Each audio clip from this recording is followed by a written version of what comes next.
পেঁয়াজ, আলু এবং ডিম আমদানিতে শুল্ক প্রত্যাহার করতে জাতীয় রাজস্ব বোর্ড এনবিআরকে চিঠি দিয়েছে বাণিজ্য মন্ত্রণালয়।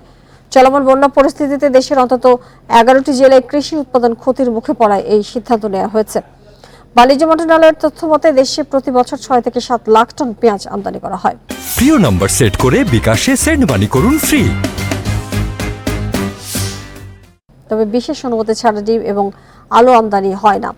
বন্যার কারণে দেশের অনেক ফসলি জমি এবং মুরগির খাবার নষ্ট হয়েছে, তাই দাম সহনীয় পর্যায়ে রাখতে এসব পণ্য আমদানিতে শুল্ক প্রত্যাহার করা হচ্ছে বলে জানায় বাণিজ্য মন্ত্রণালয়। বর্তমানে পেঁয়াজ আমদানিতে 5% আবগারি শুল্ক এবং 5% নিয়ন্ত্রক শুল্ক রয়েছে। ডিম ও আলু আমদানিতে আবগারি শুল্ক 25% এবং নিয়ন্ত্রক শুল্ক 3%। এছাড়াও অগ্রিম আয়কর রয়েছে 5% করে।